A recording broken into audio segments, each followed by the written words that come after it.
Тэгвэл төрийн албаагчид 7 хоногт нэг удаа цахимаар ажиллах боломжтой болсон. 12 жил төрийн албанд ажиллаж байгаа Солонгогийн хувьд өнөөдөр 3 дахь удаага цахимаар ажиллалаа.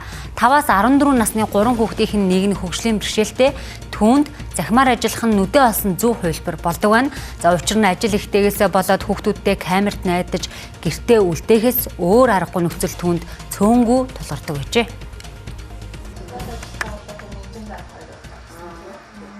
Чингэлтэй дүүргийн засаг даргын тамгын газрын хууль эрх зүйн хэлтээс 3 мэргэжилтэнтэй.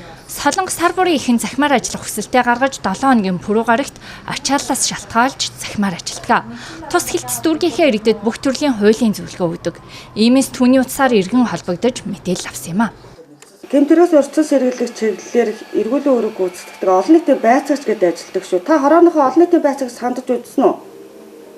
Яг нь үзег байгаа шүү. За тэгвэл та эхлээд хорооны олон нийтийн байцаагчтай хандаарай. Тэгээ хорон дээр чинь гэмтэрээс урьдчилан сэргийлэх салбар зөвлөл гэдээ ажиллаж байгаа шүү.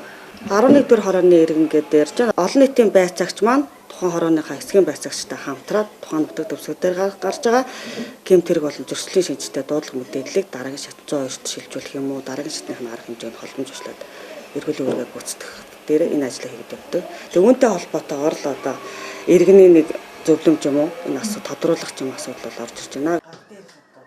Цахимаар ажиллана гэхээр хүмүүс амарна гэж ойлгох нь бий. Харин Солонгогийн хувьд хүүхдүүдийнхээ хажууд байгаагаас бусдаар яг л ажил дээр байгаа мэт компьютерийнхаа ард сууж ажилладаг.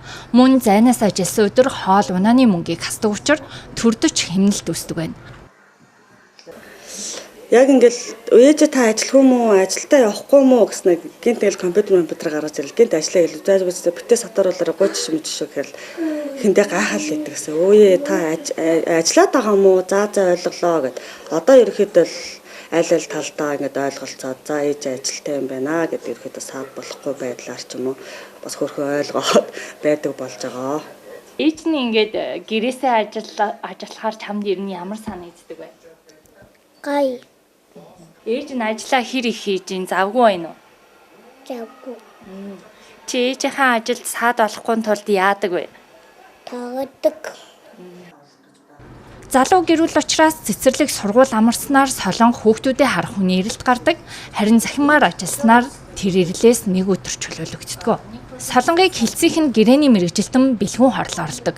Солонго гэрээсээ хуулийн төсөлд санал хүргүүлж, Улсын хурлын гишүүнээс ирсэн гомдлын дагуу тодорхойлох мэдээлэл авах зэрэг ажил хийсэн юм. Харин бэлгүүн хорол өнөөдөр Солонгыг орлож, шүүхээс ирсэн хэмжлэлд итгэмжлэл гаргаж, дүүргийн иргэдийн төлөөлөгчдийн хурлын тогтоолын биелэлтийг 2 байгууллагаас авчээ. Иргэдийн хурлаас батлагдсан 12 тогтоолын хүрээнд 3 арга манай дээр байгаа 3 арга хэмжээнд дээрээс цагдаа болон онцгойгоос PPT болон Excel файл нэрсэн байна. Та энийг хараад юу яагаад төхөө? Тогтоолтойгоо төлж байгаа хэсгийг хараад төхөө. Хэрвээ тулаад болно гэх юм бол би төрийн захиргаа удирдлагын хэлтс рүү нэгтгүүлэхээр хөгсөн. За одоо ихсэн ерхэд машинаад тулгаж үзэл нулимгийн хасаа бэлтээсээ өнөөдөр бэлтэнээр яг тулж гин үгүй гэж нэгсэн ярьж хэлээд байна. За ойлголоо. Орлогын хувьд гэх юм бол нөгөө хин өөрөө өөрсдөө нөгөө тухайны юу хийдэг, ямар юм хийдэг гэдгийг мэдж байгаа учраас нэгийг орлоход илүү амар байдаг. Тэгээд шаардлага гарах юм бол дугаараар нь залгаад тодорхой хэмжээгээр ингээд ийм асуудал ингэж орж ирлээ. Та одоо энийг ингэв би хэрвээ болно гэх юм бол би ингэчээ гэд харин хоорондоо зөвшөлтсөд хийхээр тэрэн дээр бол нэг тийм амар хүндрэл бол үүсдэггүй. Солонго төрийн албанд олон жил ажилласан туршлагатай мэргэжсэн төрийн албаагч хэдий ч шантрах үе цөөнгүй байдаг. Гэхдээ төр дөргсөн тангараг иргэдийн талархсан сэтгэл түүнийг хоёргүй сэтгэлээр ажиллахад хүргэдэг гэдгийг хэлж байлаа.